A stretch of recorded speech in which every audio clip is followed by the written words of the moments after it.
Hello दोस्तों, जैसा कि आपको पता होगा कि अब प्रीलिम्स के लिए सिर्फ 25 दिन से भी कम बाकी है।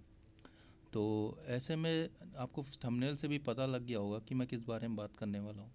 तो यूपीएससी 2024 में कई ऐसे क्वेश्चंस थे जो डायरेक्ट लूसेंट से पूछे गए थे। अब इसका मतलब ये नहीं कि मैं कहना चाहता कि आप लूसेंट पे ही डिपेंड हो जाओ।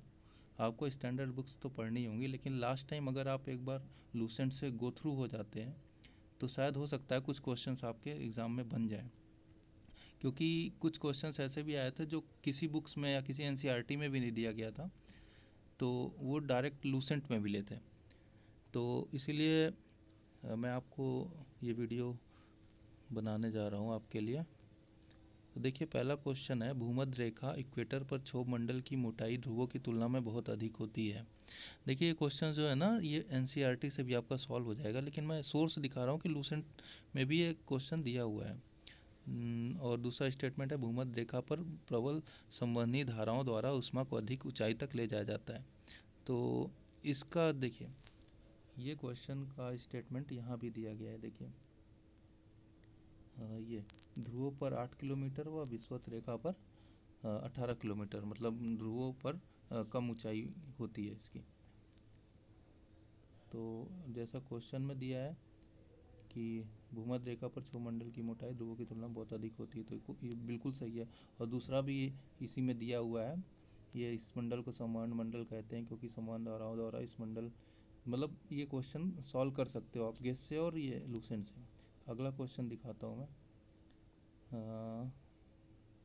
ये देखिए, धुआंधार, ये क्वेश्चन जो है धुआंधार का पूछा गया है, किस क्षेत्र में है और किस नदी के पास है। ठीक है। और हुंड्रू का पूछा गया है, गैर सोप्पा का पूछा गया है। तो इसका सोर्स दिखाता हूँ, ये तो खैर डायरेक्ट लूसेंट में है इसका। ये देखिए, गैर सोप्पा का ये है, और धुआंधार और हुंड्रू का, धुआंधार का ये, हुंड्रू का ये नदी भी दी गई है और ये किस क्षेत्र में है ये भी दिया गया है। तो ये क्वेश्चन इससे आसानी से सॉल्व हो सकता था। 15 है, 15 आदमी चाहे तो याद कर सकता है, और वैसे ये इम्पॉर्टेंट भी होता है, तो ये इससे सॉल्व हो जाता। और दूसरा है,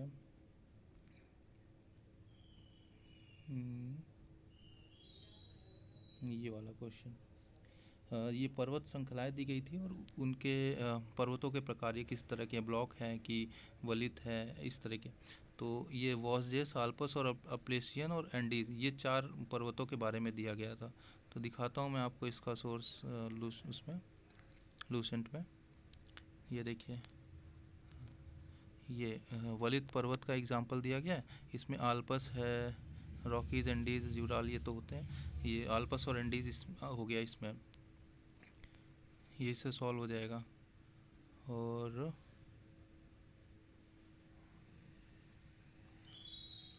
और भी था, शायद मैं लगाना भूल गया, बाकी भी एग्जांपल थे, उसको भी इसी से सॉल्व किया जा सकता था।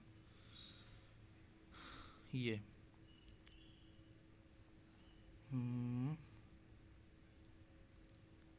ये दिया गया है, वॉसजेस पर्वत फ्रांस में है और ये ब्लॉक पर्वत का उदाहरण है। तो ऐसे मतलब क्वेश्चन इसको सॉल्व किया जा सकता था। वैसे भी ये क्वेश्चन मतलब बेसिक था, तो एग्ज़ाम में शायद एनसीईआरटी में भी कुछ पर्वतों के नाम दिए गए, सॉल्व कर सकते थे। अगला क्वेश्चन हम लोग देखते हैं। ये जलवाष्प के बारे में है कि जलवाष्प के संदर्भ में निम्नलिखित में कौन सा कथन सही है। यह एक गैस है जिसकी मात्रा ऊंचाई के साथ घटती है और ध्रुवों पर इसका प्रतिशत अधिकतम है। तो इसका मैं सोर्स दिखाता हूँ आपको लूसेंट से। हाँ, ये वायुमंडल में जलवाष्प सबसे अधिक परिवर्तनशील, हाँ, यह ऊंचाई के साथ घटती है। ये देखिए, यह वाला स्टेटमेंट इसमें दिया हुआ है। ऐसे ही दूसरा स्टेटमेंट भी इसमें पढ़ेंगे तो मिल जाएगा। अगला दिखाता हूँ क्वेश्चन, कोरियालिस बल के बारे में। यह पवन वेग की वृद्धि के साथ बढ़ता है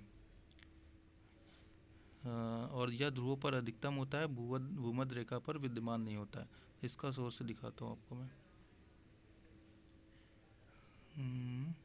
यह ध्रुव पर सर्वाधिक एवं विषुवत वृत्त पर अनुपस्थित होता है। ये एक मिल गया। और ये दूसरा स्टेटमेंट क्या है, दाब प्रवणता अधिक होगी, पवन का वेग उतना ही अधिक होगा। ये इससे सॉल्व हो जाएगा। देखिए ये जो क्वेश्चन है ये शायद एनसीईआरटी में भी नहीं दिया गया और ये इसमें दिया गया था। देखिए क्वेश्चन पढ़िए, मध्यकालीन भारत के निम्नलिखित शासकों में से किसने पुर्तगालियों को भटकल में किला बनवाने की अनुमति दी थी? इसका आंसर होगा कृष्णदेव राय। और मैं इसको दिखाता हूँ, एग्जैक्ट लाइन दिया गया था इसमें एनसीईआरटी में, अरे इसमें लूसेंट में।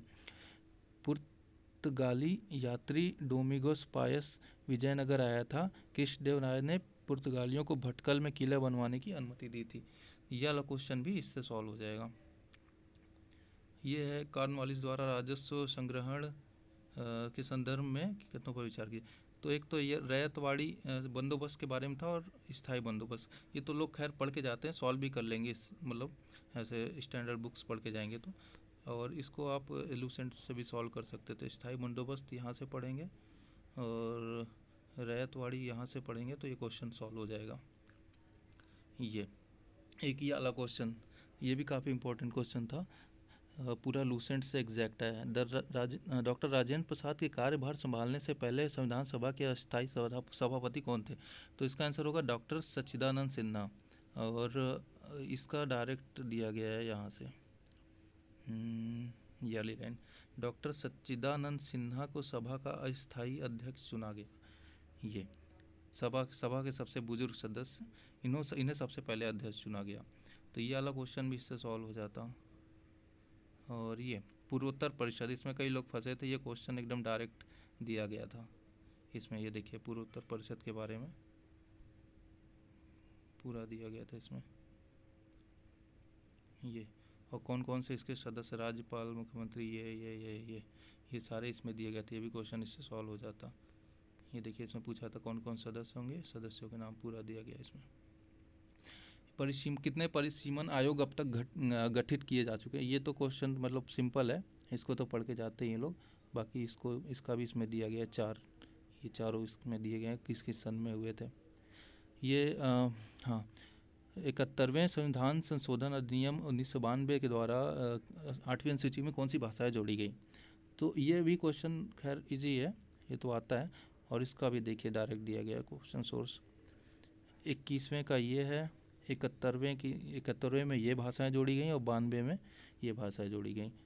ये भी इससे सॉल्व हो जाता।